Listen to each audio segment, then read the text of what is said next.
welcome. This is the Real Estate 360 Show. My name is Jason Miles, Jason O. Miles, that is, hashtag the real estate trainer. And I am here with, and always with, Steve Connolly, hashtag unemployable. Unemployable. Yes, sir. So, Steve, this is the last show of the year, of the decade. That's amazing. That is absolutely amazing. So what were you doing 10 years ago? Trying to catch my breath. Yeah, me too. You know, when we look at the past 10 years and we review all that we've been through, the ups and downs, I mean, they've been tremendous lows, tremendous highs, and everything, of course, in between. Yeah. You know, and here we are today, a little battered, a little bruised, but healed That's for the right. most part, healed. But definitely left. We're leaving this decade with a lot more information and experience than I think any of us ever really would want to have. Well said. You know, it's been a tough one. I mean, when we look back 10 years ago, right now, in 2009, getting ready to enter 2010, and for me, you know, being on the seminar circuit, I was so heavily invested in the single family space. I was trying to get into the multifamily space then.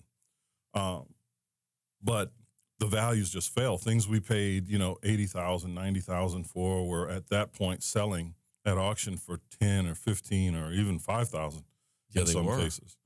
So the real estate we had, some of the lenders went under, the private lenders that we were working with. So renovating the properties was out of the question. Yeah.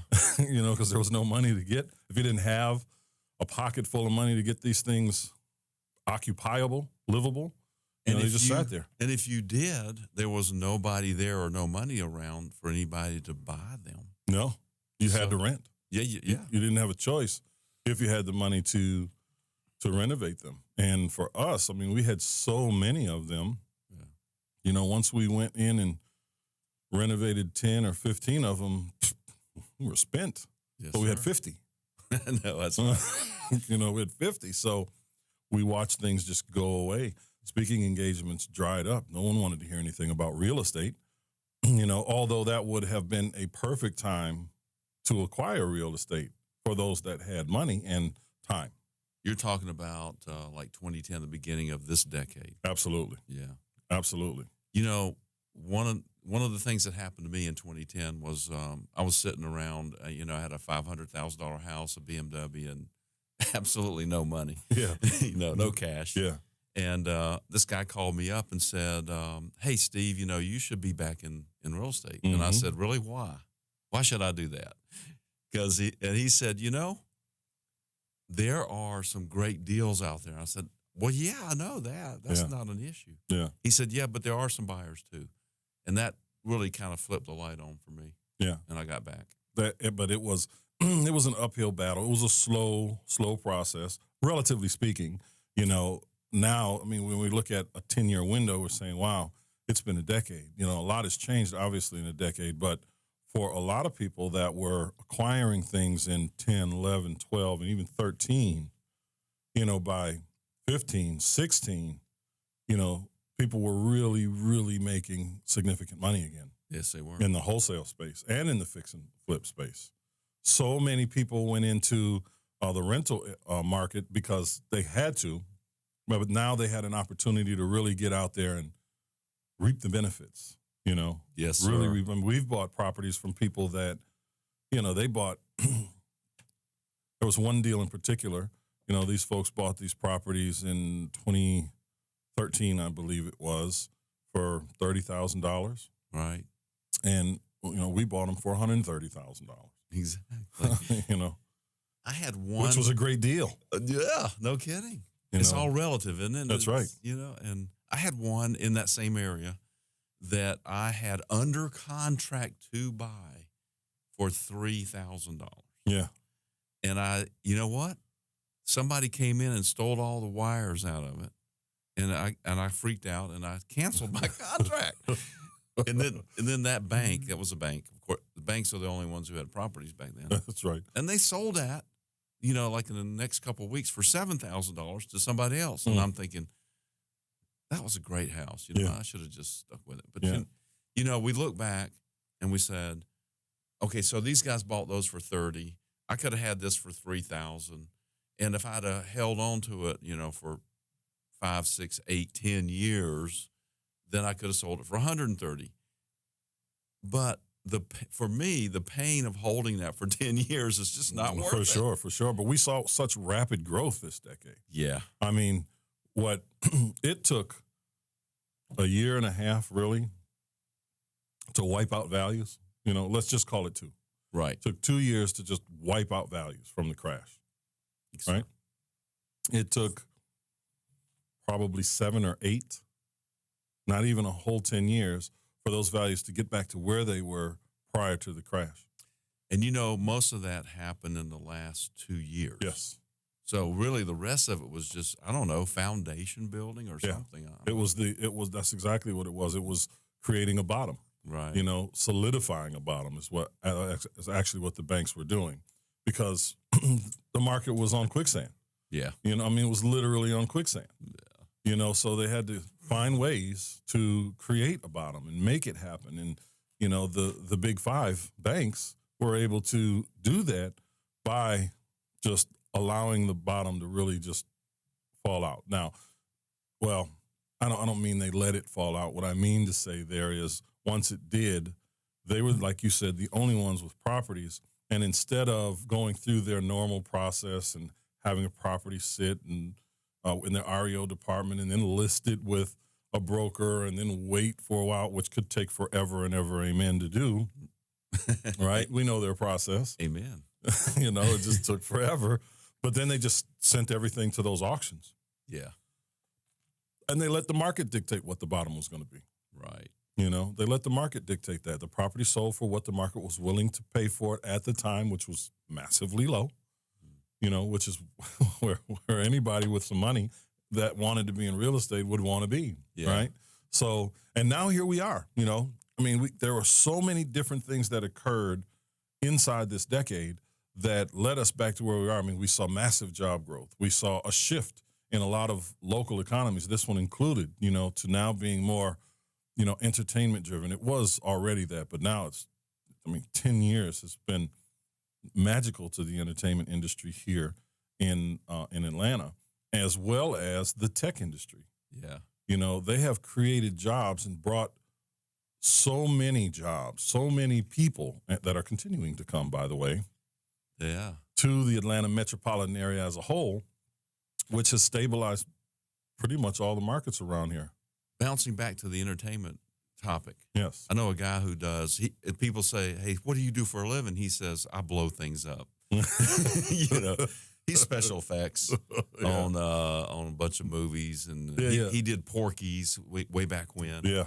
But he said the only thing they're talking about in Hollywood and Los Angeles is Atlanta. Yeah. Yeah. Because it's tough to beat. You're talking about the unions and how they were going to navigate from there to here and making sure that everybody was, doing what they're supposed to do in terms of how they employed people.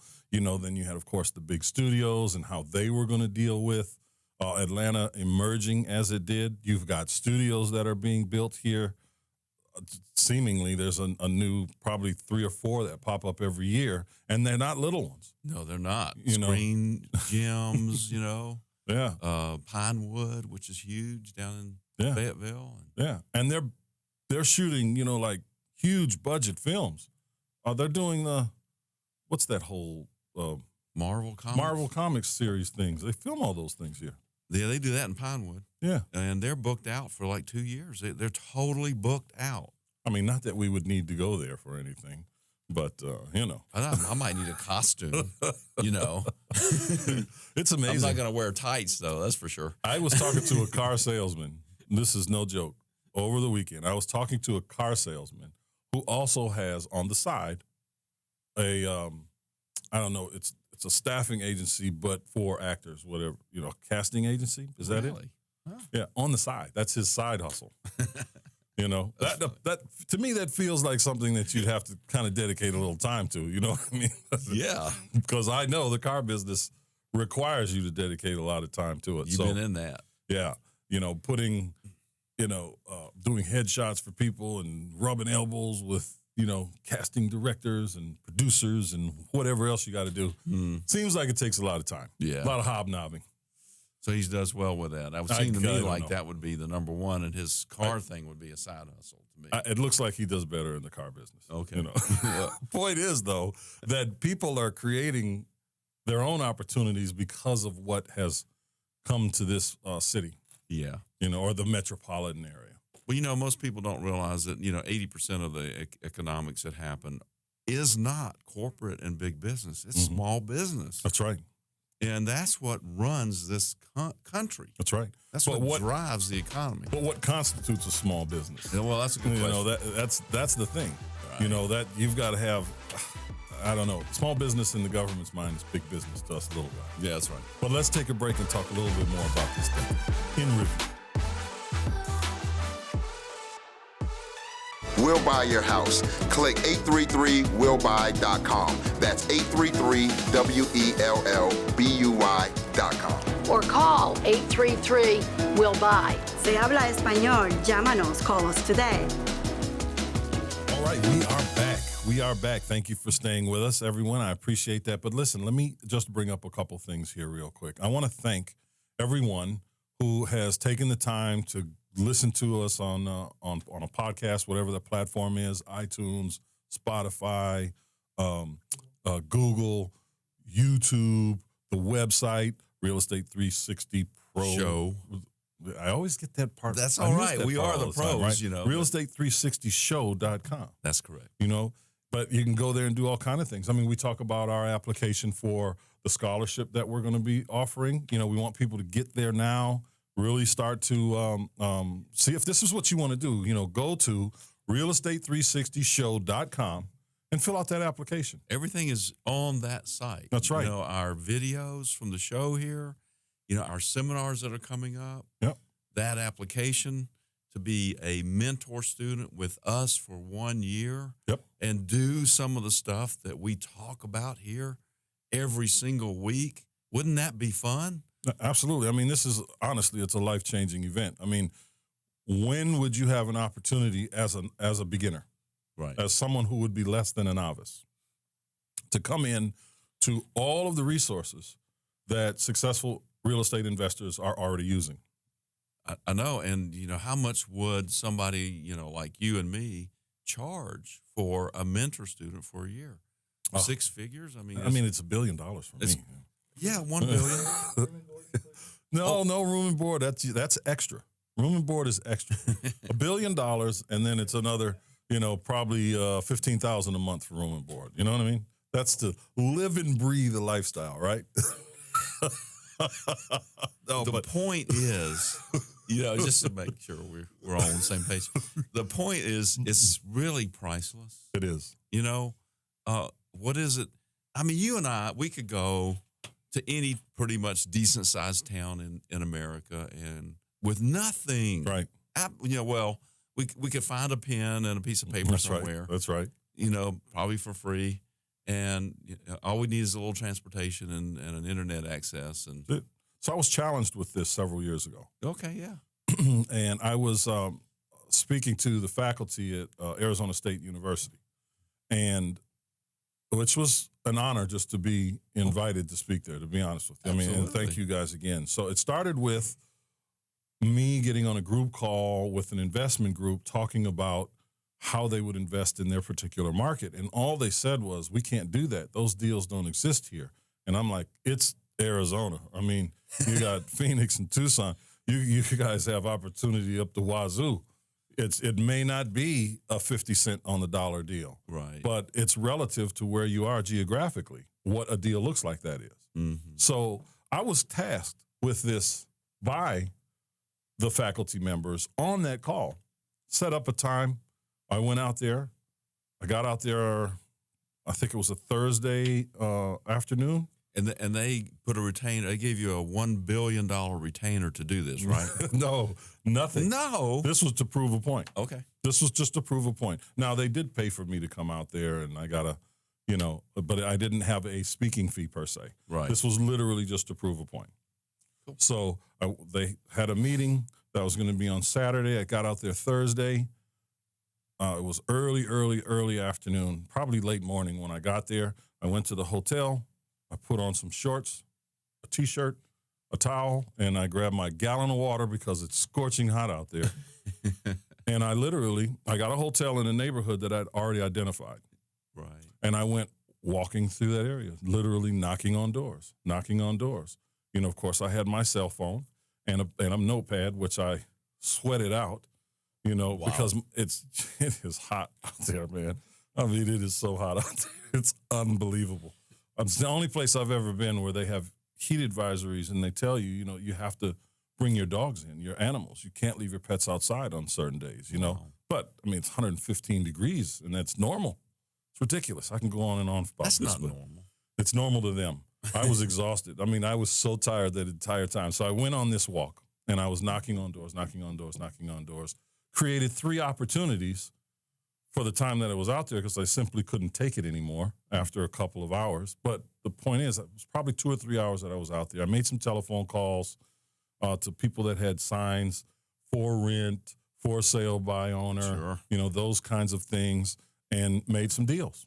And then presented those deals to the faculty group at our meeting on Saturday. What, the next day? Well, it was 2 days later. Okay. So I wanted to make sure I had enough time, a couple days, to actually get some deals in the pipeline. But by Saturday, there were 3 deals there.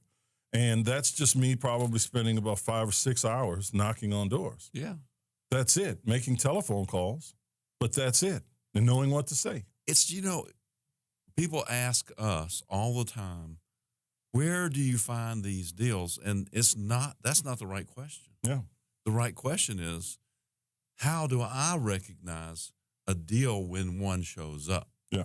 That's really the question. That's exactly what it is because, again, they're different.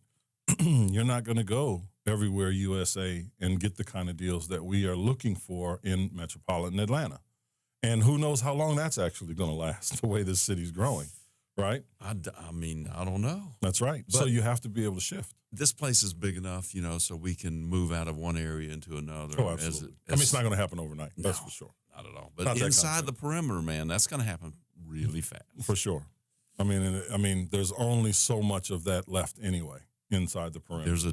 There's a defined perimeter called the perimeter of where that geographic area is. That's right.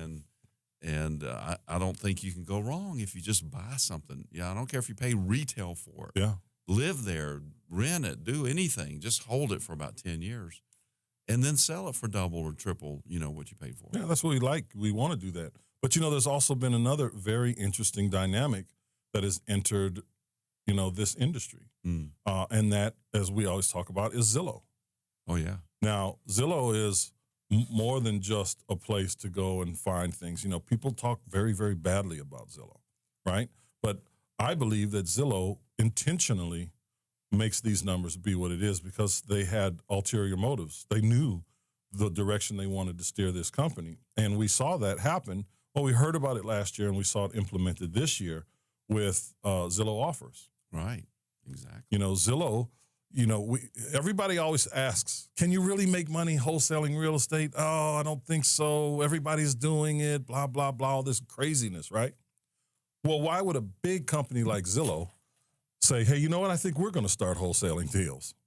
Why? Because they saw it. Because people like us would go there and scrape their database for potential deals. Right. Then we would turn around and list them for sale on there. And Zillow is collecting all this data. They're collecting it. They're a data-driven company. Absolutely. And how can we use this information to make us more money? Right. And over the years, they said, well, here's an easy way for us to do this. So they're wholesaling now. I've noticed that Zillow, their Zestimates, Zestimates have come down.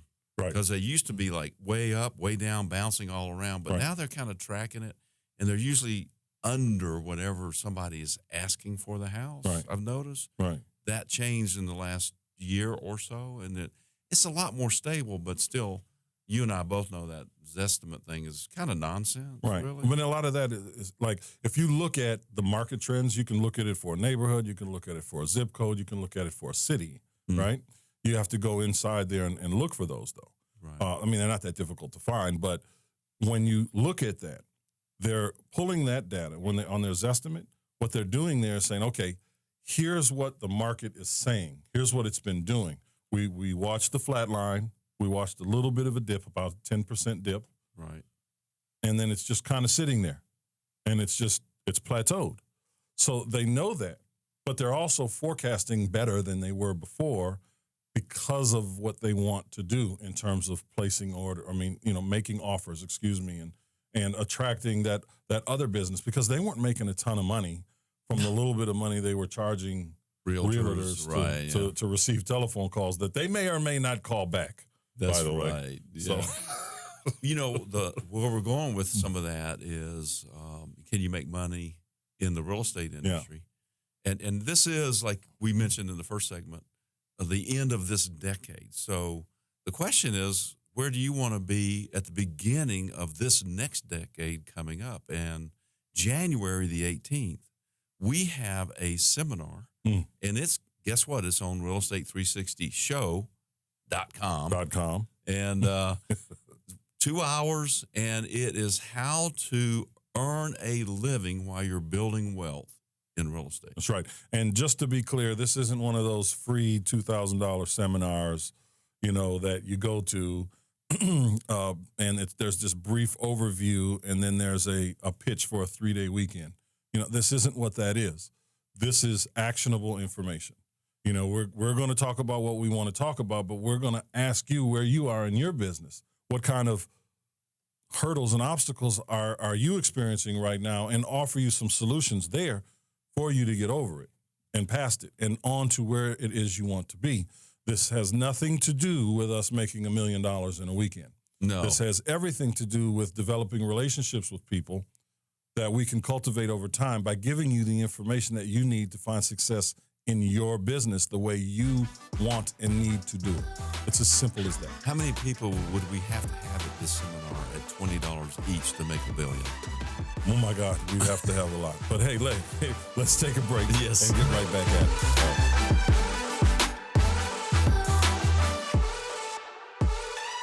Do you need to sell your house? Well, our company will buy your house.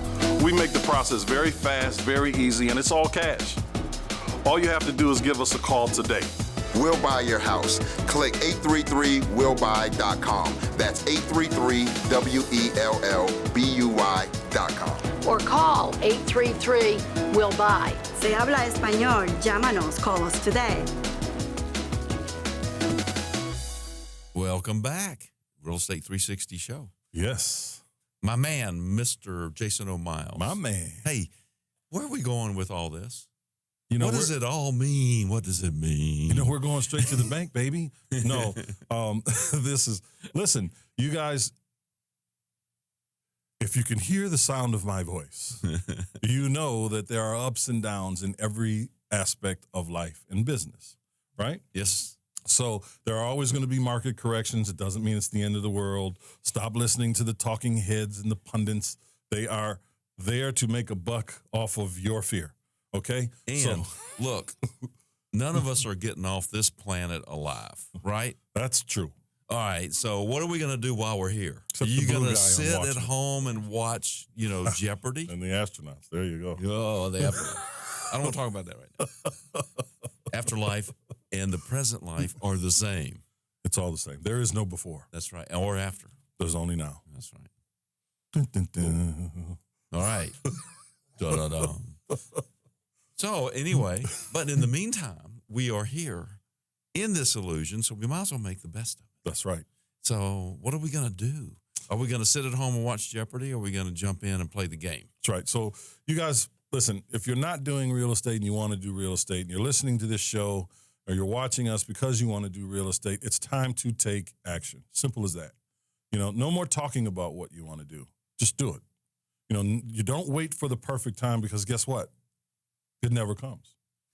Every moment is the perfect time. Yeah. You But know. I mean, we've got a client who's, I got to wait for this, and I got to wait for that, and I got to wait for that. And in the meantime, they're losing opportunities that are, or I won't say losing, missing opportunities that are being presented to them regularly. Yes, and oh look, we missed this dot over this eye thing here. Right, We right. got to cross this T.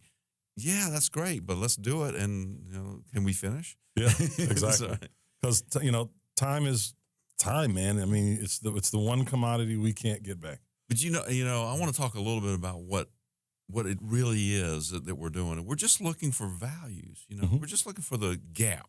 Mhm. And everything that I'm doing, I'm looking for the gap. Like this tie that I bought. I know it's after Christmas, but it was a deal. That's right. And look, it says press here. I could press here, but I've already, the technical engineers have already said that frequency of this music is too high for these microphones. That's right. But it's a Christmas thing. But you know what? It was a bargain. And Yeah. that's what we're looking for in real I estate. can see how it would be. What do you mean? I'm just saying. I'm just saying. I thought it was, It's I mean, you look it's- back at some of the stuff I've been wearing, you would say, Steve has, no filter when it comes to attire. just keep the chaps in the closet, okay, sir? chaps. Yes. Chaps. I don't have any. Good, thank God.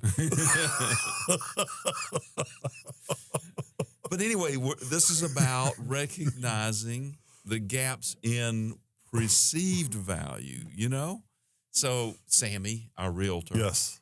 he's over talking to us about, wow, look at, you guys, you did this church, and it Yeah. had this amount of value in it. And I said, well, yeah, I mean, that's what we're always looking for. And then we showed him this other thing and then this other one. And then, a couple of days ago, I said, hey, Sammy, what do you think about this? Yeah. He said, oh my God, you found another one. Mm. I said, I'm thinking, it's okay. Right. But Sammy's like, yeah, wow, this is amazing. Yeah, but that's the mind of the realtor, though, Yeah. right? Because we get those calls. Sammy also sends it to us. Well, yeah, but he's getting better. He is getting better. 'Cause- He understands now Right. kind of what we're looking for and what the spread is. Absolutely. Because we'll get agents in particular that will bring deals to Oh, yeah. us. Here's one I found. It's worth $240,000. You can get it right now for $220,000. That's not going to do anything No. for us. That's literally not going to do. That's great for a homeowner. Walking into an additional 5% equity, things like that. But Exactly. that's not what we need. 35, 40, 50 cents on the dollar. Until the market shifts, when that's going to be a good deal. It's not today. It's by the time we bought it and we spent $10,000 on it, we have $230,000, and then we list it and sell it, and then We'd owe we money. pay the realtor. That's right. We'd be underwater with that. In about we were underwater the minute we bought it. That's right. That's exactly right. And I'm not saying I've never done that because I have, but it just comes with the territory. But you're going to get that, and you have to learn how to be able to sift through it, and that's what we're talking about. Yeah. The only way to learn how to do that is to take action. Mm-hmm. Understanding not even what you want to do, because the reality of it is you can get into an industry wanting to do one thing, and as you learn things and experience certain aspects of that industry, your desire to do a thing will change. It will absolutely change. I say it all the time. When I started doing this, I wanted to be a developer. I wanted Right. to build subdivisions. And then I started learning this business and taking action in this business and then building houses. And then I said, I don't think I want to. I don't think I want to do that. You know what I mean? Yeah, because then you realize not how much money it takes, but how long it has to sit there before you get any of it back. And now you turn into this big money-raising machine, Yeah. trying to get money from banks, doing things in phases. And, it can be, and then hoping that weather doesn't slow you down, Yeah. because that is a major factor in that. It takes a special, well-financed group of individuals to see that off. I have learned to truly respect developers because they take a lot of risk. They they put a huge amount of money into whatever they're doing. Yeah. As things go on, you're talking about your perception and ideas about what you want to do have changed. Mine have too as well, but I wanted to mention one. I was all about the wholesaling. Yeah. And we still are. Big Yeah. time. That's a great business, But there was one particular property that I bought down in Lakewood, 8 years ago or something like that. It had a tenant in it, and I'm thinking, they're just in the way. And no disrespect, but we call them tenant infestations. Right. So this one had a tenant infestation in it, and I didn't have a bond or anything like that to get them out. I said, I'm just going to ride with this, and so I bought it hard money, and collected the rent and marketed it as a tenant occupied property, and sold it, and then I did my spreadsheet, my P&L on that property, and I said, wow. This really worked out extremely well. Actually better than maybe a wholesale deal, because the tenant paid all of my carrying costs. All of my interest expenses were covered. So instead of me carrying that normally and taking that off the bottom line, it worked out very well. That's right. And, we will take contracts, we'll put contracts on properties with tenants all the time. And there are so many buyers that say, you know what, I don't want that. I don't want. That's a great deal, but you got to get rid of the person and this, that, and the other. And they're just not thinking they're not thinking it through. They're going to pass up a deal because they have to deal with an eviction, basically, right? So what we simply do is we offer them cash for keys. Yeah. We let the tenant know, listen, we're going to be buying this property. We've got it under contract. We're going to be closing on this day. We'd like to offer you X amount of dollars. You've got X number of days or weeks to find another place and go on about your business. Right. And we have not one time that I can think of off the top of my head, not one time have we had an issue in terms of having to evict someone from that process. Because to them, for the properties that we were buying, because it was a turning area, the people that were there, their biggest concern is, where am I going to get the money for the deposit? Wherever I'm going. Exactly. Yeah. That's their biggest concern. Well, when you solve that, when you alleviate that immediately, you lift that off their shoulders and you say, well, you're going to get X amount of dollars, which should cover you. And then some. They will fly out of there. And that's exactly what they do. And that's exactly what they do. Yeah. So when we have those situations and people are asking us how I've dealt with those in the past and how I continue to deal with it, is to tell the prospective buyer, listen, if you want to buy this property, we will pay for the person to leave, the cash for keys on our side. So if you're going to be buying this from us for $100,000, you won't have the additional expense of having to evict someone or offer them cash for keys. We'll take that responsibility on for you. Right. It's just another cost of doing business on our side. That's right. And if there's enough money in it, we can easily do that. That's right. And if it's going to cost us $1,000 or $1,500, it's worth it. If we're going to make $8,000 on the deal, so okay, now we make $6,500. But it is what it is. Now that idea of having occupied properties was a segue for us to talk a little bit about the multifamily that we have just recently gotten into, and bought a good number of units this past quarter, and where we're going with that next year, and to me it makes total sense. And I fought you for a while on it. Many years. Well, only like maybe 2, right? And then, of course, everybody knows I fell into this one and flipped it. And I said, oh, that's pretty good. And let's do more with a different twist. And so, let's hold it. And then you said, hey, you really need to understand what these multifamilies are. And I said, yeah, help me. Because I didn't. Yeah. I really didn't. I mean, when we look at the numbers on them, especially using the exact concept in terms of the value add aspect of what we do, right? To acquire the multifamilies and reposition them in the market after they're renovated and leased up, rented out. Right. I mean, we're talking about huge, huge, huge sums of money.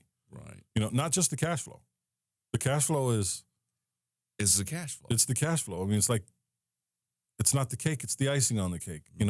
When you can do a deal, I mean, I don't want to throw numbers out there, but when you can do a deal and you can get in it for little to no money, right? In various ways, using all the methods that we utilize and that we share with other people, with raising capital, creating equity, and so on and so forth. and then you do the work that's necessary, get the property manager in place. Sometimes we have issues with that, but those are things that we can rectify. But we're talking about selling them in a relatively short amount of time and making high 6 figures, 7 figures Exactly. in no time. And we have Relatively. opportunity for people who want to join us in those ventures. Well, let's talk a little bit more about that after the break. Hi, this is Sammy with Sammy Hadid Real Estate Keller Williams. Are you looking for a top producing agent who will look out for your best interests?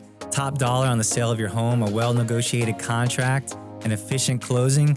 Please call me at 305-978-4249.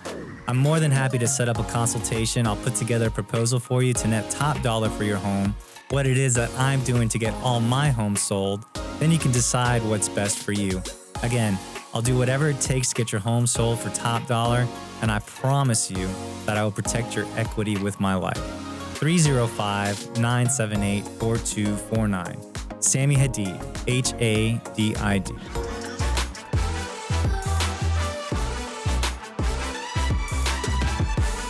Welcome back. Real Estate 360. You know, Steve, I love our breaks. Yeah, man. You guys, we should record these outtakes. Oh, my God, yeah. You know, That's right. outtakes and bloopers, Oh. you know.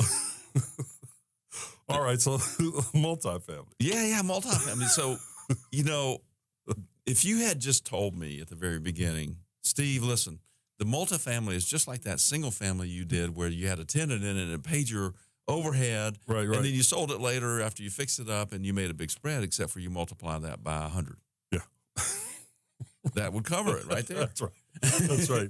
Yeah, sometimes I've got to learn to simplify things. But look at what we're okay. So this is the decade in review, right? Yeah. So we're doing the multifamilies. I don't know, more aggressively, I'd say, going into this new decade, right? So when we look at the time that we spent doing what we've done over the past 10 years, how will that multiply by what we're adding to what we're doing now for the next 10 years? God. Knowing what we've done in 2 or 3.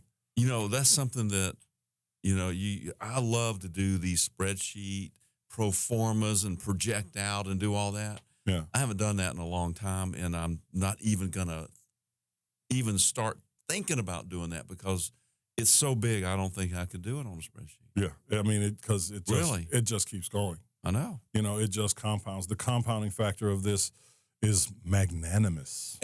Magnanimous? It's magnanimous. No, that's not the right word. It's infinite. Is that better? That's way better. Okay. Magnanimous means, you know, giving. Oh, man. That just seems like a big thing to me. Yeah, it's huge. It's huge. Yeah, but the potential is huge, and it's just unfathomable how big it is, I think. Mm-hmm. It is. Because, you know, if you can do 1, you can do 10. If you can do 10, you can do 100. If you can do 100, you can do 1,000. If you can do 1,000, you can do 10,000. It's as simple as that. Right. You know, it really is as simple as that. Not to mention the fact that as you prove yourself as an operator in this industry, it's not that difficult to get loans. Exactly. You know, where in the single family side, they want to know, okay, well, what's your credit like first? That's the very first thing. Yeah. Right? How And much the cash do you have in the bank? How much experience do you have? Have you ever done one of these before? The multifamily Yeah. side, it's the other way around. Yeah. What's the property doing? How much does it cash flow? What's the potential? Where's What's the cap value? rate? Yeah. Well, not even the cap rate. You know, they're looking for the cap rate is really an inconsequential thing when you're on the financing side. Okay. It's truly an inconsequential thing on the financing side. That's more for buy, sale, strike prices, Right. than anything else. Right. Okay. Yeah. They're I see looking that. for debt service coverage ratios. The lenders are. We want to know how you're going to cover the debt, and they want generally a multiplier anywhere between 1.15 and 1.3 on the high side. Okay. You know, so 1.2, 1.15 debt coverage service ratio is really where you want to be. I know I'm going into a bunch of stuff, but if you can get it up there, Yeah. you're pretty certain I'm pretty certain you're going to get a loan, you know, and if you can't personally get the loan, there are a ton of sponsors that you can partner with to get those kinds of deals done, if it makes sense. If it's the right size deal, all that stuff comes into play as well. But that's generally what they're looking at, and you won't have a conversation about cap rates when you're dealing with the financing. Right. Okay. You just won't. That'll just be on the buy-sale side. You know what else I've learned about this multifamily is that there are various different buyers of multifamily. So there's different levels, like the $5 million and up level, and $5 million and below level, and you've got a whole bunch of different financing for the $5 million and below, and it's totally different in the $5 million and up. And then there are buyers that only want performing properties. Yeah. And of course, I think everybody's looking for value add of some sort. Not everybody, but most everybody. Most everybody. Yeah. But below the $5 million and properties that are really problem properties that really need major renovations, let's just say the buyers are a lot thinner in that category. Right. Well, they are and they're not. So you have a lot of inexperienced buyers down there. Right. And when I say down there, I'm talking about, I'd say about $500,000 to about a $2 million, $2.5 million acquisition. Right. You've got a lot of people there that aren't good operators, that don't know what to really look for when you're looking at these properties that are built in the 60s in particular. Right, like the one we just bought. Right. You've got to address the infrastructure issues there because, talking about that one, when do you dig up the old pipe and find that the pipe is made of clay? But that's customary for properties that were built in that time frame. Absolutely. I called my brother up and I said, "Hey, what's the problem?" And he said he's a general contractor with a degree from the University of Florida in building construction. Yeah. And he did projects, new construction. He's kind of specialized in plumbing. And so I called him up and I said, "What do we got here?" And he doesn't even live in this state. He said, right. "This is what you got." He said, "You probably don't have anything going on under the slab because they put, the cast iron under there. Right. It's good. It's sealed off.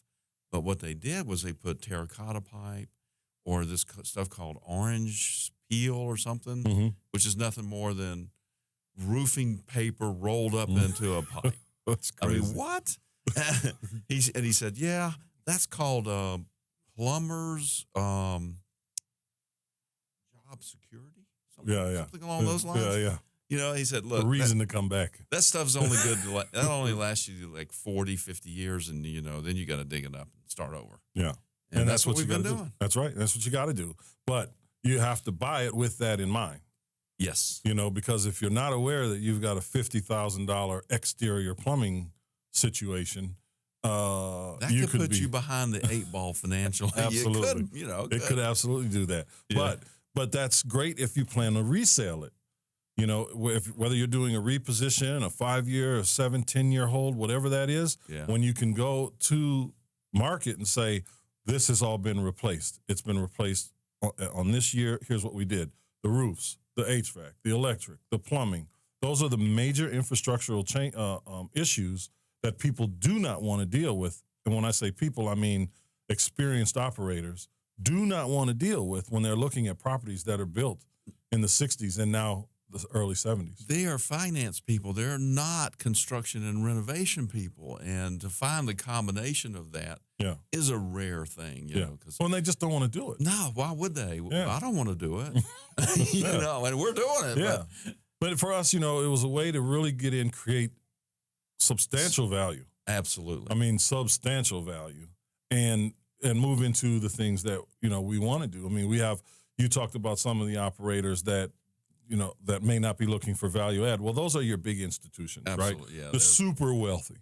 When they're going to buy these Class A buildings that were just built, they're not the builders, but they're buying them from the people that built it and managed and operated it for a very short period of time, but they're buying it at 5, 4, 3 caps. And they're only looking at how can we take this capital that we have and protect it. And even if we're only growing it at 2 or 3 or 4% a year, you know, that coupled with your nuisance raises of a minimum of 3% a year, Right. you know, now you're talking about something pretty exceptional. And again, we're talking about, I mean, when you look at the financial news, for instance, and so-and-so's quarterly reports have come out and they're like, oh, in quarter four, they did 3% better than they did in quarter four of last year. Well, that 3% is aggressive for a multi-billion-dollar company. That's huge. It's massive. It's massive. And they're also looking at not just that particular project. They're saying, okay, how can this project affect what we have going over here? Absolutely. With the rest of our portfolio and taxes, big time. Big time. Yeah. Taxes is a big time thing, and cash flow. Right. Knowing that they can leverage cash flow at any given time that they need to. You know, they can always leverage their cash flow because they have it. And they're not even looking. I mean, we got a $300,000 line of credit on the table that we can choose to accept or not. Okay. And it's purely predicated on the cash flow of the properties that we bought. That's it. Mm-hmm. They don't care about our debt service coverage ratios. They don't care about any of that stuff. There's just $300,000 on your cash flow. Just tell us what you're going to use it for. Right. You know, is it going to be for improvements? Are you buying equipment? What are you doing? That's all they want to know. I've been looking at an I-8. It's equipment. Hey, there you go. Thank you for that. Promotional equipment. I just moved that into a new column. That's right. Depreciable piece of transportation equipment. It is. I mean, look, even building materials. Even the airplanes for these massive companies, right? They have these issues. I just got to throw this sidebar. I promise I'll be really quick with it, right? But these corporations have these planes. They're private planes. Right. And their CEOs, you know, their top executives will utilize these planes for various work things. But every now and then, they'll use it for personal stuff. So now with these new tax codes in 2017 that have changed, they have to log what they're doing on all these flights. So there was this one CEO of a company that I will not name who last Christmas, took his wife all over the world for Christmas, just different places. Every couple of days they went to a different country. But the company got in trouble for how they filed their taxes because they didn't define that this was for personal use, because once it's for personal use, you can't write anything off. Any of it? None of it. What? Yep. You can't do a percentage? Nope. Well, you can do a percentage of your home office. Why can't you do a percentage of your jet? Maybe not when you're in ink. You know? Hey, but here we're going to wrap up the show, but do go to realestate360show.com. And iTunes, Spotify, Google Play, YouTube. Comment, share, like, download. Deal with us. That's engage. Right. And there's a contact button at that site. Hit the contact button. And if you're interested in learning how to do this, sign up. Fill out the application for the scholarship, and let's start a dialogue. And listen, have a wonderful, wonderful New Year. We'll talk to you soon. Happy New Year.